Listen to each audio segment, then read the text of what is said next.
Spiritual Bodybuilder, and today I'm going to be discussing the 4 survival archetypes and its relationship to mental illness. I have to accredit the survival archetypes to Caroline Myss. So if you haven't heard of her, check her out. She created this archetype paradigm that is just fascinating, and she breaks it down in such a complete way that it really helps understand our psyche in a much more efficient manner. Now, why do I say 4 survival archetypes?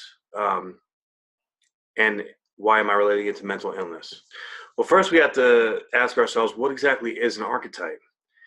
An archetype is basically one of those voices in our head, right? It's a part of our consciousness. Everyone has multiple different archetypes in their personality. For example, you have the golfer, right? You have the bodybuilder, you have the yogi, you have the doctor. Each one of these archetypes contains a specific set of habits. It contains a specific group of thought processes, okay, personality characteristics. Basically, it's a stereotype without the negative connotation to it, okay? Now, when I say survival archetype, that means our survival nature. It's over time, when we're born as light beings, right? We're not born with fear. We're not born with judgment. We're not born with hate. Those are things, are learned behaviors over the years. And as we embrace these and learn them and go through challenges in life, we identify, hopefully, some people do, some people don't, but we identify these patterns within us, and us as human beings, we need to be able to put them into a structure to really understand them. And different practices have different methods and philosophies of how they express these so that we can understand it. And this is what has helped me along my journey. And mental illness. So with mental illness, there's a difference between how the Western world addresses mental illness and how shamanism approaches mental illness. So I'm a student of the teaching of, or the philosophy of, shamanism. I am not a shaman. I'm very much a student of life, really. But the philosophies really resonate with me, and I hope that they resonate with you as well. Really help me understand myself. The Western world, the way that they approach mental illness is in a very compartmentalized manner, right? We go to counseling and we identify parts of us that are wrong or that need to be fixed, right? And we go through these therapies and we address these symptoms. Western medicine is about addressing symptoms. Shamanism is about integrating aspects. I've even noticed that, schizophrenics are just functioning psychics, right? They're receiving information and messages. They don't know what to do with it, okay?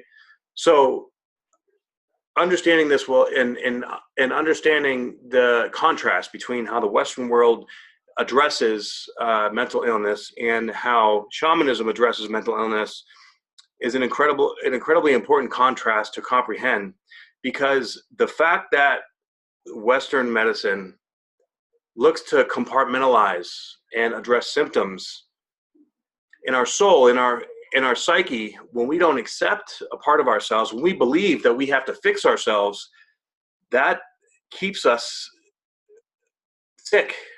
That keeps us detached in a negative way. There is such thing as healthy detachment. Then there's also thing as unhealthy attachment, right? So we want to identify these attachments, and usually these attachments have to do with our belief systems. So the first survival archetype is a wounded child, and that kind of speaks for itself. I'm going to go into much greater depth about these individually, but I want you to understand, this video is to help to understand the overall picture of why this is important and how to structure and understand these aspects of the self that need to be integrated, not fixed. Integration and being fixed are 2 very different things, and that is the point where we have to address, because if we don't, then we think there's something wrong with us. And there is nothing wrong with us. We are perfect in our imperfection, right? We're human beings. It's a human condition. But we are dualistic in nature. So by our own nature, we have to experience fear and pain to understand love and joy, right? So I want you to really consider this as we break these down and see which one of these archetypes are most dominant in you. Once we identify and understand and expose or express these survival archetypes, we're able to work through and identify our triggers, because everything is based on how we're triggered. Our triggers are meant to teach us. However, usually when we're triggered, we let them shut us down because they can really, really, really suck. And when we get shut down, we just numb it out with work, with different attachments, with sex, with outside relationships, with drugs, with alcohol, you name it. That it's basically like an addiction. Okay, we get an attachment to a survival archetype is essentially an addiction. An addiction is also a philosophy. It's an understanding of the self. It's not, you're not just a crackhead or a meth addict or an alcoholic. Okay, we can be addicted to being right. We can be addicted to procrastination. We can be addicted to validation. And those are the more insidious aspects of addiction that we really, really need to dig deep and be humble and get out of our own way so that we can understand this and employ a strategy of being kind to ourselves and being loving to ourselves so that we don't continue this cycle, this pattern.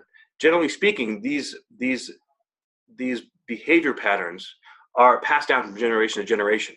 And when they are, we see like, oh, you have the same habits as your father, or my father was an alcoholic or got cancer, so I'm at high risk for those things. And it's not those are the symptoms. It's not those things that we have to worry about.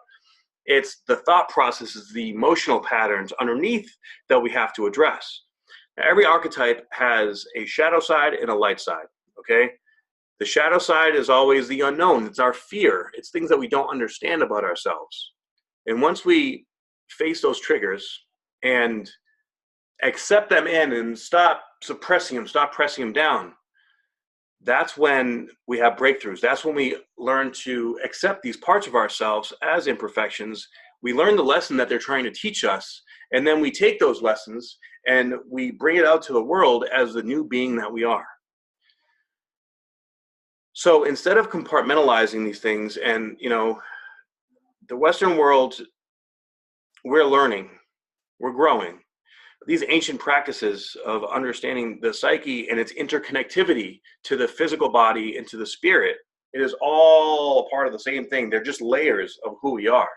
And when we learn to identify the unknown and the fear, and we take it and learn the lesson and humble ourselves, our soul expression gets to come through us, and that's when we shine. That's what success is.